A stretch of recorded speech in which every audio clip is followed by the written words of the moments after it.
So once again, good evening, everyone, and welcome to our sixth session on the ABC of Buddhism. And so far, we've gone over some of the very basic teachings of the historical Buddha, Shakyamuni Buddha, as well as going over his life and the various places that he spent and some of the teachings that he expounded at those various places. Before we go any further, though, I just wanted to ask: does anybody have any questions that you wanted to ask before we start? Or it doesn't really have to be about specifically this. If you had questions on anything pertaining to Buddhism, if I can't answer it now, I could definitely look it up and uh, answer perhaps in the next session.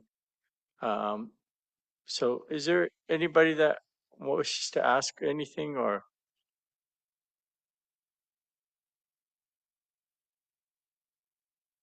yes, no, no? You're all okay? Okay, then I guess we could go ahead then. Um, so today, what we're going to do is I'd like to talk about the. Oops, it says week 3. It should be week 6. Sorry, my mistake.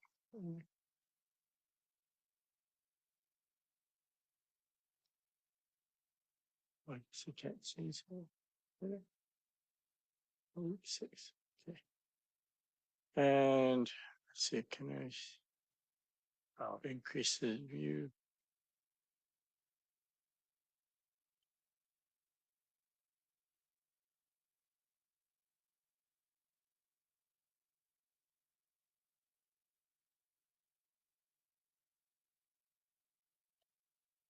Okay. Is that a little better? A little bigger. Okay. So what I'd like to do is continue on from where we left off then last time and talk a little bit about how Buddhism spread following the passing of the historical Buddha Shakyamuni. And there's different ways of examining how Buddhism spread, but what one that we could look at is, of course, historically how things spread, and then also I'm going to just introduce a little bit about how this is backed up by the culture of art, Buddhist art, that develops after the passing of the historical Buddha. So, anyways, let's begin as we have in the past 5 sessions with a reading of the Vandana Tisarana, which you will see on your screen. Okay. Vandana homage. Namo tassa bhagavato arahato samma sambuddhassa. Homage to him, the exalted one, the enlightened one, the supremely awakened one. Dutiyampi Namo tassa bhagavato arahato samma sambuddhassa. For the second time, homage to him, the exalted one, the enlightened one, the supremely awakened one. Tatiyampi Namo tassa bhagavato arahato samma sambuddhassa. For the third time, homage to him, the exalted one, the enlightened one, the supremely awakened one. Tisarana, 3 treasures. Buddham saranam gacchami. I go to the Buddha for guidance. Dhamman saranam gacchami. I go to the Dharma for guidance. Sangam saranam gacchami. I go to the Sangha for guidance. Dutiyampi Buddham Saranam Gacchami. For the second time, I go to the Buddha for guidance. Dutiyampi Dhamman Saranam Gacchami. For the second time, I go to the Dharma for guidance. Dutiyampi Sangam Saranam Gacchami. For the second time, I go to the Sangha for guidance.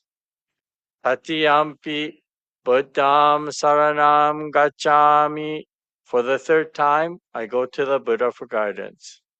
Tatiyampi Dhamman Saranam Gacchami. For the third time, I go to the Dharma for guidance. Tatiyampi Sangam Saranam Gacchami. For the third time, I go to the Sangha for guidance. No one knows. Oh, there's a blank page. Okay. So, the passing of the historical Buddha, as we mentioned last time, it happened at a place called Kushinagra, and then there are several dates that are actually listed for when he passed away. 485 BC, 386 BC, and 383 BC. And presently, the latter two are probably closer to the actual date, than the first one. That's how it's, most scholars see it around that time. So when the Buddha passed away at Kushinagra, as I mentioned before, his he was cremated, and his remains were actually divided up.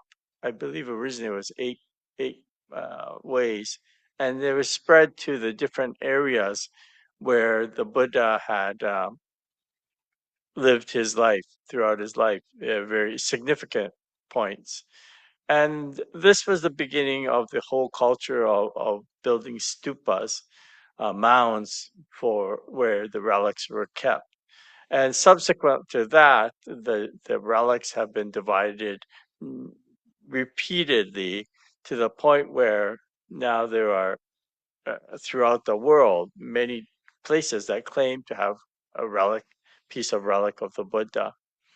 When we went there in the year 2000 on a pilgrimage, one of the places we visited, one of the first places we visited was Lumbini, where the Buddha was born. When we got there, it was interesting because this fellow came from up the street, and he said that he belonged to the Shaka clan, the clan that the Buddha came from. And he said he actually had a relic at his temple.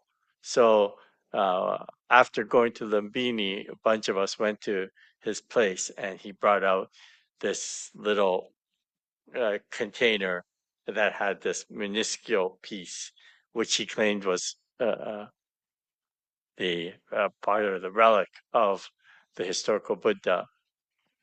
Whether it was or not, I have no uh, authentication.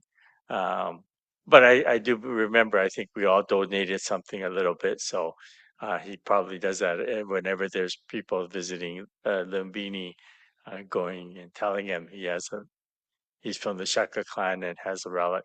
It could be true for all I know.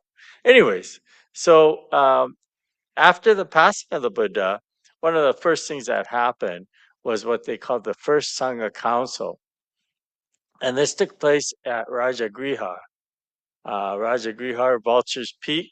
And there they gathered 500 of the greatest monks to authenticate the teachings and to sort of, not set in stone, but start off a whole new Sangha, one without the historical Buddha. So at this first Sangha Council, it was said that Ananda, who was the Buddha's cousin and who was said to have heard the most Dharma talks by the Buddha, it was said that Ananda, first of all, led by reciting the Dharma, the Sutra, the words of the Buddha. Um, so basically, he just went off and talked about the conversations or the teachings that he had heard over his lifetime from the Buddha.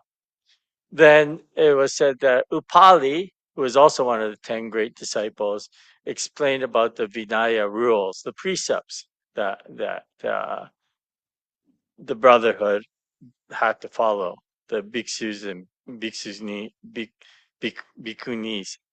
the bhikkhu and bhikkhunis, the monks and nuns. Okay. Of course, the sangha was led by the 10 great disciples of the Buddha, and they were Shariputra, who was the elder and known for deep wisdom. I had mentioned about the fact that previously I mentioned how the Amida Sutra that we chant at our Shotsuki services, the main audience was Shariputra. That's why when we're chanting, you'll hear repeatedly the phrase Shari Hotsu, which means Shariputra. So he's saying Shariputra, listen, Shariputra, listen. So Shariputra was known for his wisdom and was the eldest of the monks, um, or at least of the 10 great monks. I don't know. There could have been somebody older than him amongst the general monks, but he was known as the oldest and the wisest. Then there was Mahamoggallana, uh, who or Mogolana, and we know this individual from the story of Obom. He was known for his supernatural powers, for his ability to meditate and to have visualize different things, and that's how the whole story of Obom being starts off with Mogolana meditating and looking for his predeceased mother, where her whereabouts, thinking that she would be on one of the better realms of existence. But to his great chagrin, he finds her suffering in the realm of hungry ghosts. And so the whole story of Obom from the Ulambana Sutra talks about how Mogulana uses his powers as well as um, receives the powers from the other monks to see his mother liberated from her suffering. So that's Mogulana. Then you have Mahakashapa. Uh, so he was known for his observance of practicing, observing dutta practices, a form of practice. And he was renowned for that. Aniruddha, known for his divine insight. Sabhuti, known for his understanding of the teaching on emptiness. Purna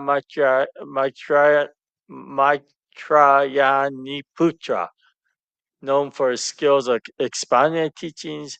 Katyayana, known for ability of debating. Upali, first and foremost in knowledge of observance of the precepts. Upali, I have not in this lecture series, but I have mentioned before. The story of Upali is a very famous Buddhist story. It talks about how Upali became the disciple of the Buddha. What had happened? So Upali, before becoming a follower or disciple of the Buddha, Upali was a barber, and the barbers actually seem to be sort of a lower in the caste system. They're doing what we call menial jobs, so they are seen to be very low down in the rank within society. People that work with dead animals, whether it be producing leather crafts or butchering or things like that. These are all seem to be lower class jobs, and barber would be amongst that as well. So, anyways, Upali was a barber, and it was said that in one of the kingdoms that the Buddha and his disciples were visiting, Upali happened to be there, or Upali was there at this kingdom, and it was decided at that time that, in fact, it might have been Kapilavastu. I might may have been. Kapilavastu, of course, was the kingdom that the Buddha uh, was raised in as Siddhartha, Prince Siddhartha Gautama. So it was said that at one time, uh, 200 of the greatest individuals uh, within the kingdom were to become disciples of the Buddha. And so, as part of that, they had to shed their goods and whatever they had with them, and also as part of it, they had to shave their heads. So Upali was called to the royal palace to do this function of shaving their heads. And as he was shaving their heads, he found out that they were all about to leave the royal palace and enter the Sangha, the Brotherhood of the Buddha. And when he heard this, Upali got very excited and thought, oh, perhaps I can also become a disciple of the Buddha. To which the uh, individuals who were leaving Kapilavastu to become a disciple all scoffed at him, saying, Upali, there's no way a person from such a low rank like yourself would ever be accepted in the Sangha.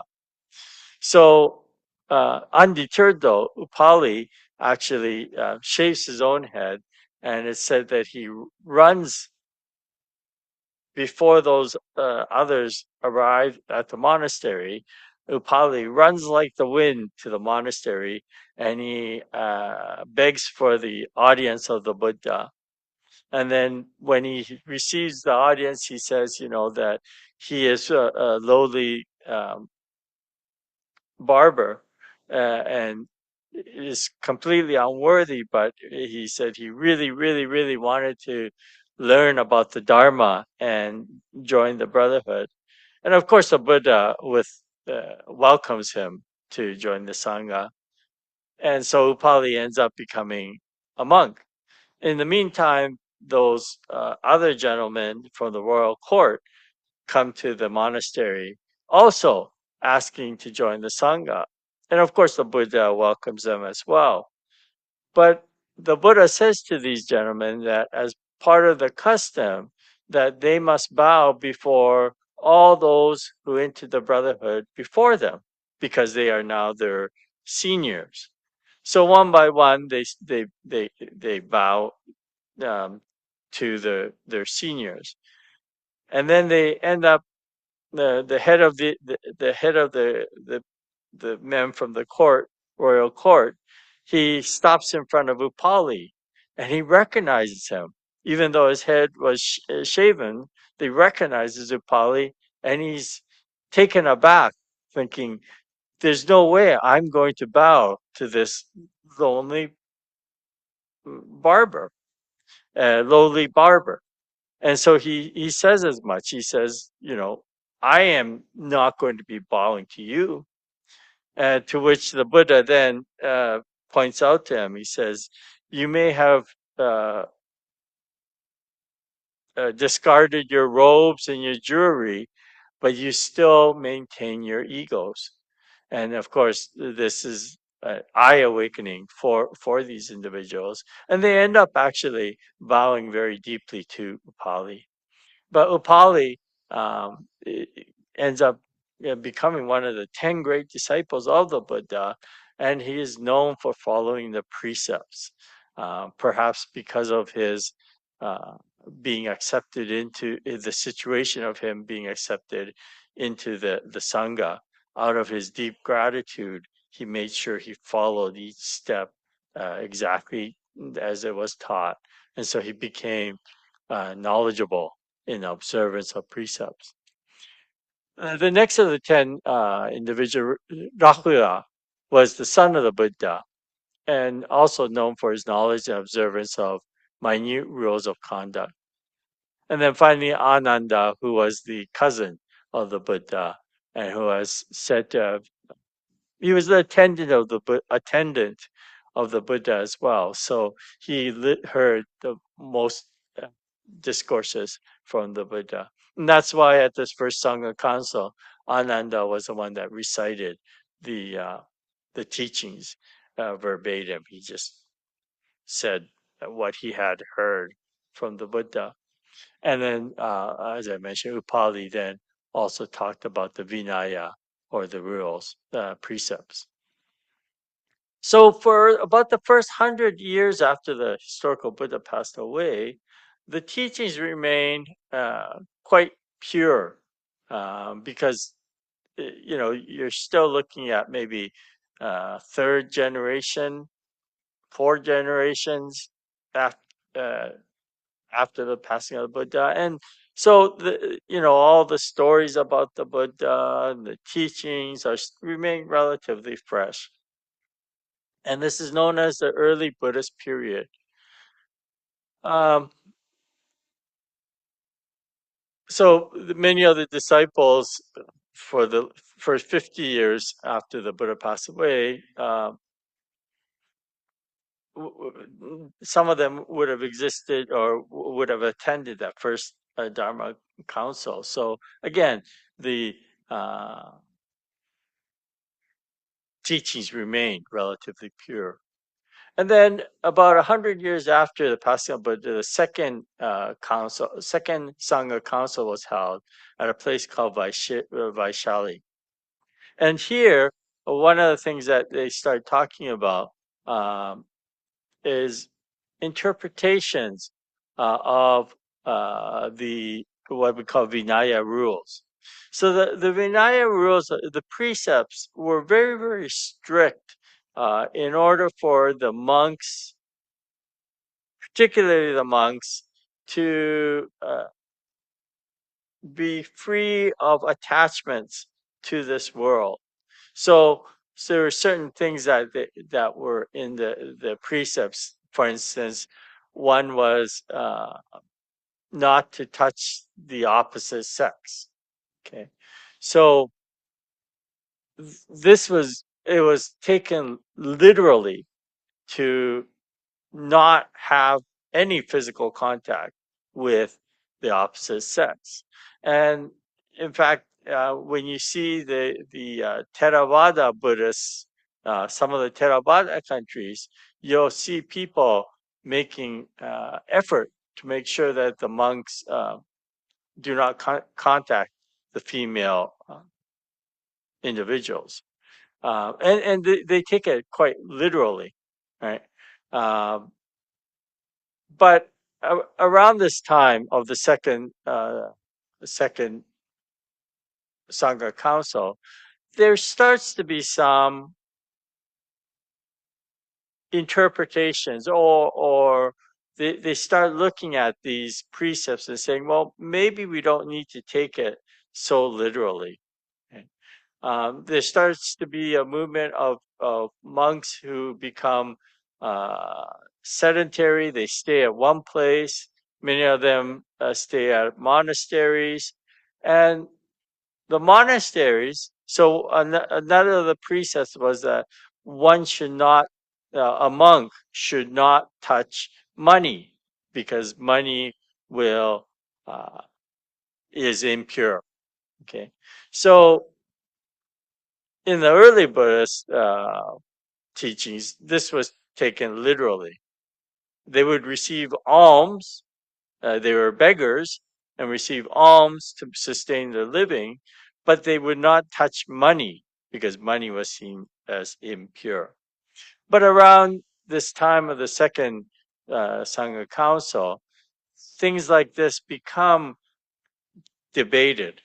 You know, perhaps in order to run a monastery, perhaps they do need to uh, touch money, but as long as it's not touching money out of greed, right? Just to run the monastery um, is very difficult to run just upon receiving alms, because you never know what people are going to give you, right? So they became this group that sort of interpreted or looked at what is the true meaning of what the Buddha was trying to say. So this second group then um, becomes what we call the Mahayana movement. Um, the Mahayana movement, it was the movement of this sort of more inclusive, bigger understanding of the teachings. So Mahayana literally means Maha is great or large, and the Yana is vehicle. So greater vehicle.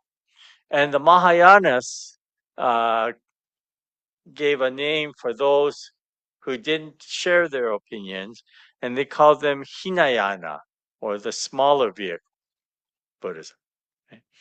Of course, this Hinayana term is not as commonly used today because it's seen sort of derogatory from the Mahayana school, looking down at the what we call the Theravada now, which means the way of the elders, right? Those are the individuals who follow the precepts to the T. So whatever is said there, you cannot change or interpret because it was the words of the Buddha, right? So they were very, very orthodox, and so um, the Mahayanas became a little bit more liberal in their understanding, and you see this development taking place in mainly Northern Asia, China, Korea, and Japan, is where the major schools of Mahayana Buddhism spreads. Throughout Southern Asia, you still see the Theravada schools, the way of the elders. Okay. So around this period, so at the beginning of this period, we have what we call the Agama translations of the sutras. The Agama teachings were a very, very difficult and almost abstract teaching. Um, and as you get further down in time, philosophy of how to apply teachings to daily life becomes an important issue. We begin to see the formation of the Abhidharma Kosa school.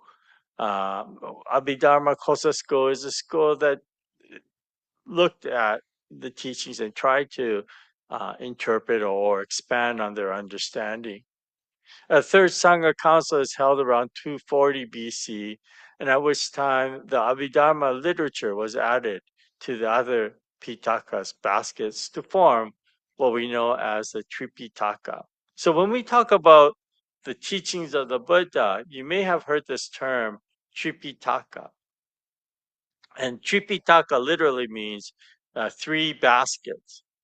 Okay, and the three baskets, why they were, why it's referred to as three baskets is when the teachings were first written down about 400 to 500 years after the passing of the Buddha. What they first did was they etched it into these palm leaves, and then they put the palm leaves into these baskets. So you had one basket that was the words of the Buddha. So that was known as the Sutta Pitaka. Sutra is the words of the Buddha. So Sutta Pitaka is the words of the Buddha. Then you have the Vinaya Pitaka, which is the basket that held all the rules, all the precepts. And then um, the Abhidharma were the commentaries on monks after the passing of the Buddha. And so there was a third basket that was including all the commentaries from the various schools of Buddhism. And we called that the Abhidharma Pitaka. And with that, the addition of this, then they call it. It's seen as basically the whole encompassing of Buddhist literature, and it's known as Tripitaka.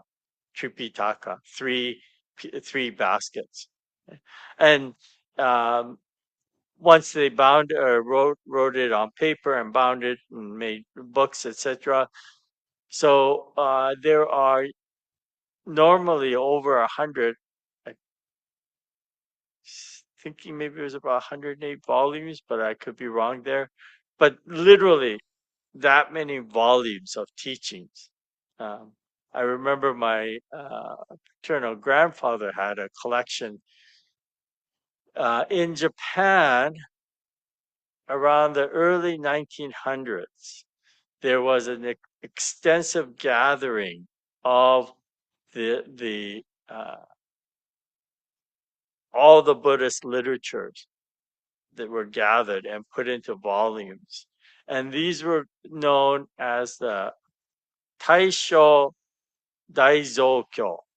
Taisho is the era of the emperor, the Taisho era, and that was the early 1900s. And Daizokyo is the Tripitaka, the yeah, all the collection. So there are these collections, and my grandfather had a bookshelf that was filled with all these books that were the teachings. Of course, some of them were written in Sanskrit, many of them in Chinese characters, and I had no idea what the heck it was. But my grandfather actually had a copy of this. I think it ended up getting donated to UBC for their library. But yeah, these are known uh, as the three baskets. So monasteries started to settle within township, and this is the beginning of this Mahayana movement, the larger vehicle movement. Uh, so during this time, the goals of the monks and nuns were to attain nirvana for themselves, uh, becoming what we know as an arahat. An arahat is an individual who is said to have attained enlightenment, but is on a slightly lower pedestal than the historical Buddha. The historical Buddha was becomes deified, becomes you know much greater than any other individual. When he was alive, of course, he wouldn't have any of that. He would he did not like to be looked upon greater than anyone else. He realized he was an individual. But when he passed away over the course of time, he becomes more and more deified. So, the monasteries initially, the Vinaya Pitakas, the basket of precepts becomes very, very important, and they become very rigid to those precepts. But as they do so, the more rigid they become, the new movement that starts to take root, and that's this Mahayana, and the ideals, trying to strive for the ideals, or what is the true meaning behind the words that the Buddha spoke, right? And this comes from one of the last teachings of the Buddha, who said, those who only see the physical body do not see the true Buddha. Those who see the Dharma see the true Buddha. So there's a shift that begins to occur from the actual human Buddha, the physical Buddha, to the Dharma, the teachings. Okay. And so as this idea expands the emphasis of teachings, this becomes the Mahayana movement.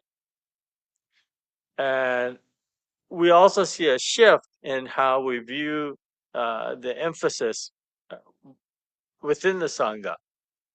So there's a shift from the emphasis from the historical Buddha to the more eternal Buddhas.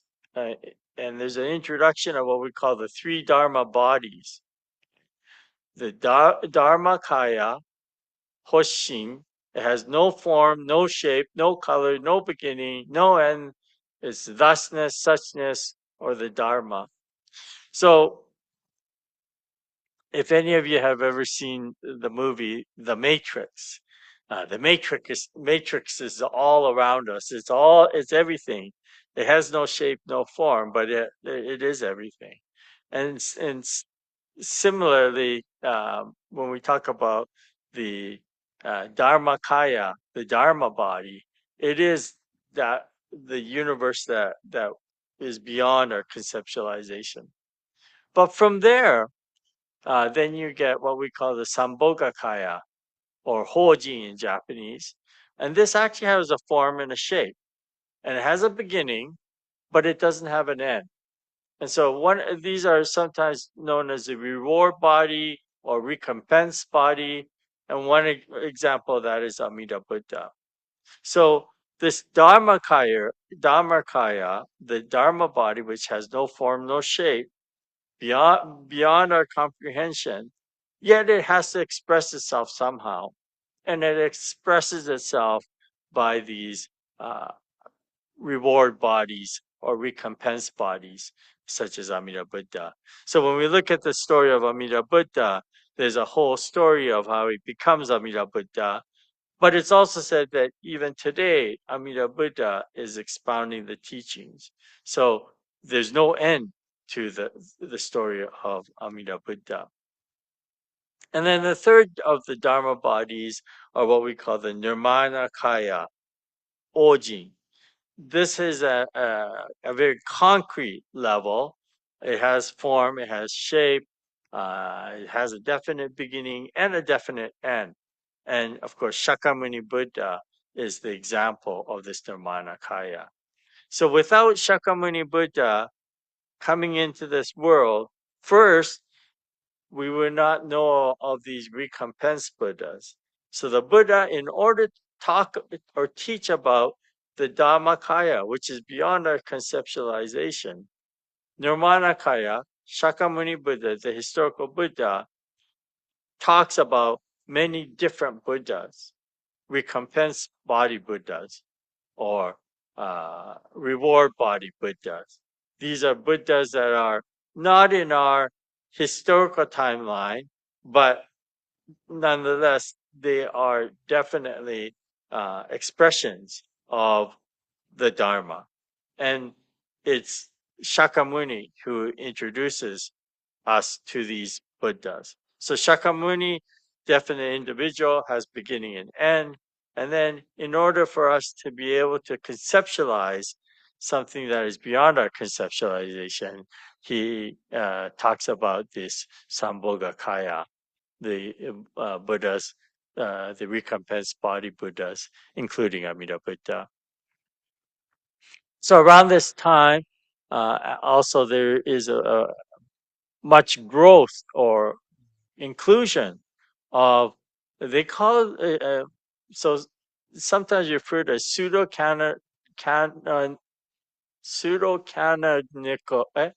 canonical works, or the Mahayana Sutras. And the only reason why they're called pseudo canonical, canon,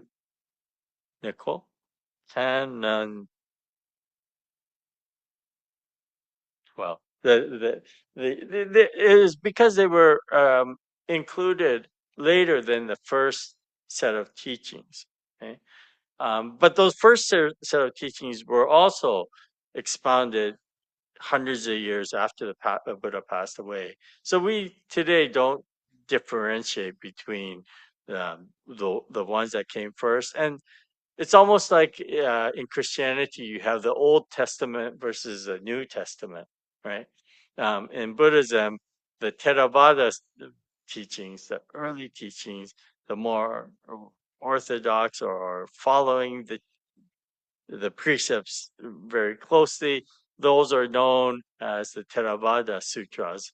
And then the ones that were added afterwards, including the Theravada ones, but those that were added afterwards are known as the Mahayana Sutras. And then at this time, there's a shift of emphasis from the enlightenment of just the self, individual self, to more of a global, trying to share my my efforts and merit with those in suffering. So becomes what we know as the Bodhisattva path, and that's what becomes primary for the Mahayana schools of Buddhism. It's not about just the self attaining enlightenment, but it's making sure that all those who are in suffering also uh, listen to the teachings and attain enlightenment together. The bodhisattva is known as an individual who has followed the precepts, who has followed the practice, and for all intents and purposes, they are on their way to attaining enlightenment.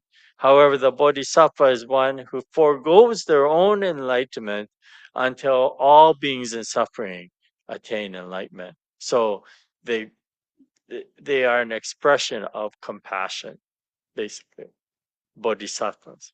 Okay, and so for the Mahayana schools, the bodhisattva path is a path that is really emphasized, helping others, and words such as socially engaged Buddhism comes out, where trying to do good for the community as opposed to just for a practice for the self. There's an emphasis on the idea of sunyata or emptiness that starts to develop. And this whole shift from the historical Buddha to the more ephemeral Dharma is really when you begin to see Buddhism becoming a world religion, in the state that you're following something that's greater than an individual.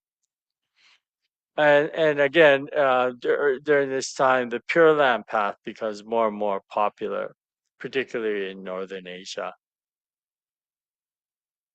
And so when we look at the culture of Buddhism through the arts, it's a good way to follow up or back up what I just talked about. And so when the Buddha was alive, he did not believe in idol worship, and that included himself. So he refused to have images or statues of the Buddha made. So in order to uh, show the teachings, he used symbols. So the Dharma wheel was a common symbol that was used. The footprints of the Buddha was an image that was used to signify where the Buddha was. And of course, um, the stupa and the birth of the Buddha. So with the birth of Buddha, you see Queen Maya lifting her hand up and touching as the tree branch bowed down to her, and it was said that Siddhartha was born in Lumbini. And then the stupas, the mounds that the relics were kept in. So this was uh, during and immediately following the passing of Buddha. You can see that there really isn't anything like a statue of the Buddha. But then um, the first images of Buddha seen in what we call a Gandhara area, which is near Pakistan and Eastern Afghanistan, um, as well as Mathura tradition, which is in central India. And it was thought that these older images of the Buddha, what you'll notice is that the Buddha, seen here second from the left, is teaching to his disciples. But as you can see, the Buddha is actually the same height as everybody else. Okay. So this is just a relief that's telling a story. Here was this individual by the name of Shakyamuni Buddha who expounded the Dharma, and he taught to his disciples. So they're all basically the same size. But as we get further in time, we begin to see a shift that occurs. So this is another image, same talk that was at the Deer Park, the Buddha giving his talk to the first five disciples. This one here was an earlier carving, and this one a little later. And what you begin to see is how big the Buddha is starting to become compared to his disciples. Okay? So the Buddha becomes suprahuman in a way. And this is around this time we begin to see more and more images of what we call these reward body Buddhas or recompense body Buddhas, including Amida.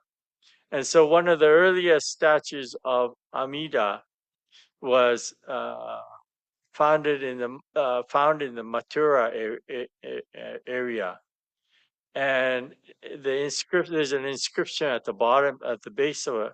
Just only the feet remain, but at the base of the statue, the inscription reads, "In order to venerate the Buddhas of the 10 quarters, I have erected the statue of Amitabha Buddha.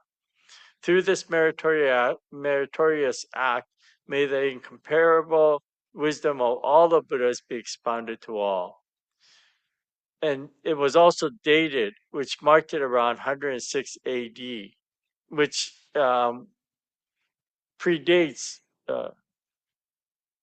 some of the Mahayana. It was believed the Mahayana teachings were expounded much later. So this is a fact that it actually existed along with the Theravada teachings before.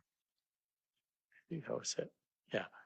So from this point on, we have a sort of an explosion of Buddhist schools who begin to interpret and understand the teachings. And one of the major schools or branches is what we call the Pure Land Buddhism, in which I will talk about next week. I will start on the 3 Pure Land Sutras. I'm thinking maybe next week maybe we'll have 2 more sessions next week and the week following, and then we'll go into a winter break. So next week I will get into the 3 Mahayana texts: the larger sutra on Amida, the Contemplation Sutra, and then the smaller sutra on Amida. So we'll talk about that. Start talking about. I'll introduce it next week. Are there any questions or comments from anybody?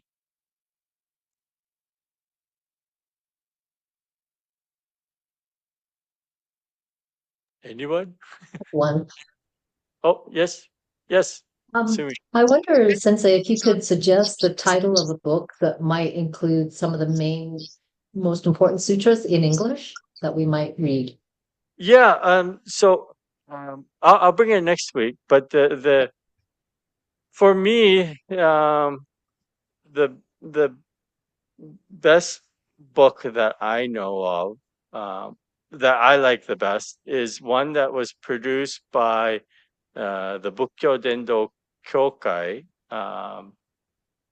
the Buddha Dharma Foundation, and it is the expounded version of the Buddha Dharma. So, as I mentioned earlier, um, oh, hang on, let me just. As I mentioned earlier, that um,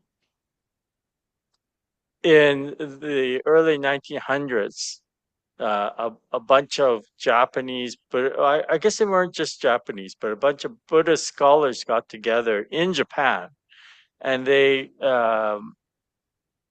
produced, they collected, um, or they produced, I guess, a collection of the most inclusive volumes of the teachings called the Taisho Daizo Kyo, or the Taisho Tripitaka. And as I mentioned, there's over 100 volumes of these teachings.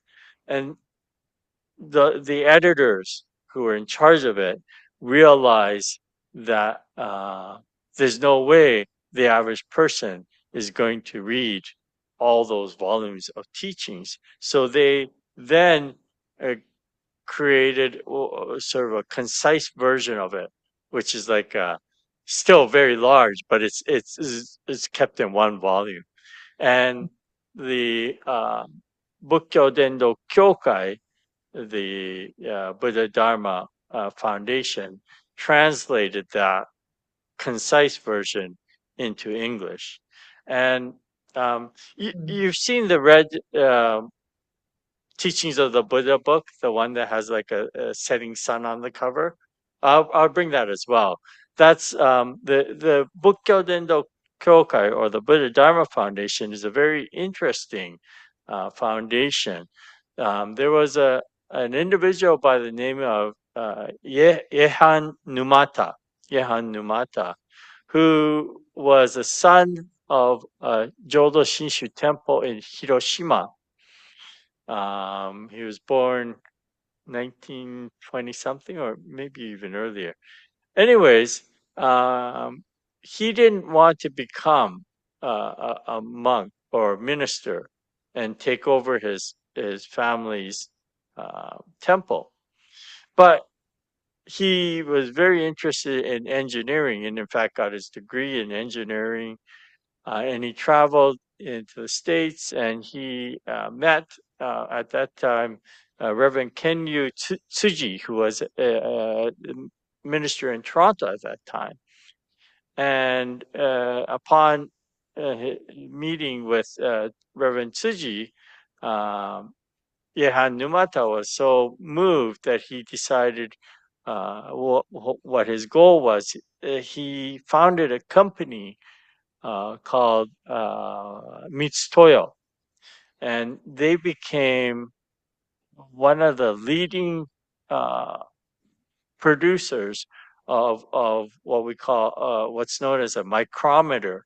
And micrometers are measuring instruments, fine measuring instruments for various things, like within the automotive industry, within the medical industries. They're just measuring instruments that this company creates.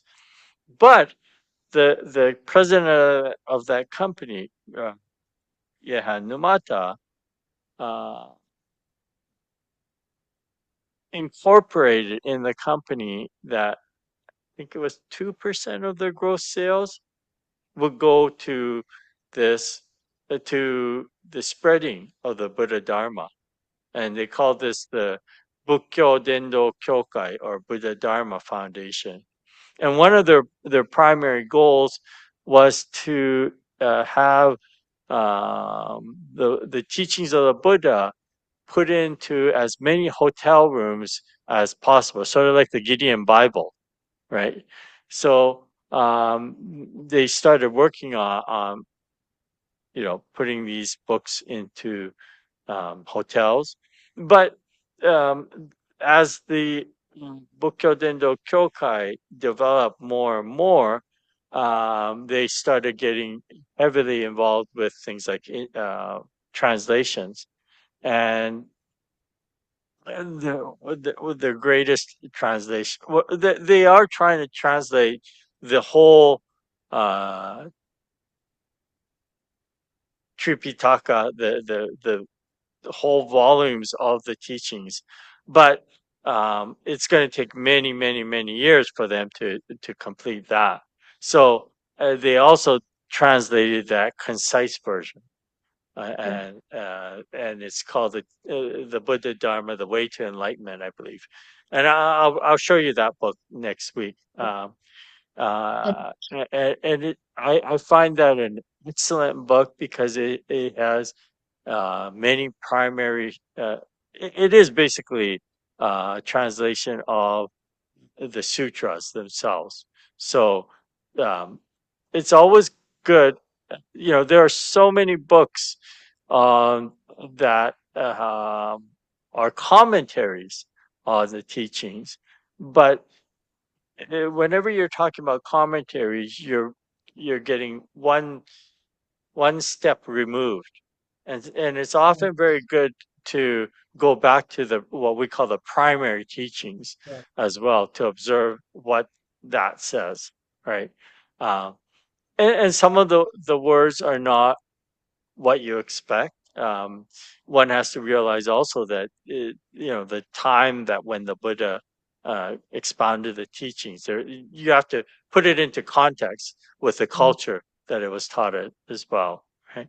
So there are some things, particularly I will clearly state that in this day and age may be discriminatory towards Mm. women, seen as discriminatory towards women. And you have to understand, why what were these things included? How do we interpret this or understand this? But I think it's important to know that that's also part of the primary text, but to see it in context as well. So And I'll just introduce that book next week. okay, thank you. And just in terms of the translation, is it coming into English from Sanskrit? It was the original language in Sanskrit? No, so I believe it was so the Taisho Daizokyo was written in classical Chinese, I believe. Oh, sure. The collections were, so they were the translations from Sanskrit and Pali into classical Chinese, which by that time, the early 1900s, of course, um, they were already all translated into classical Chinese. So they were Mm, okay. basically collecting all the ones that existed. Um, and again, uh, because of that, some things have changed over the course of time. Whenever there's an translation made, there are certain nuances that sometimes you can't translate.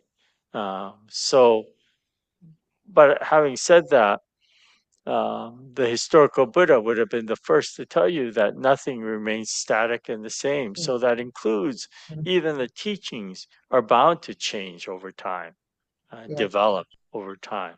So, if the Buddha were here today, and we looked at some of those passages that may be controversial towards women, let's say, the Buddha would probably have no problem saying, "Well, we should not include that in our text today," right? So it's a matter of develop consciousness, and I think the Buddha would have been well aware of that happening. And as our consciousness develops and changes, um, we can also change as well. But having said that, it's also important to know what was the initial primary teachings, and then from there things change, right? Okay, Develop. thank you. You're welcome. Are there any other questions or comments? If not, Victor, you have anything you want to add, or I'll just say your presentation is fascinating, Sensei. Thank you. oh, well, thanks, thank you. So yeah, so next week, and I'll again forward the what I've went through today to all of you, and then we'll continue next week then. Okay, thank you everyone, and Yeah. close this down. But no more, no more. Good night. Right. Right.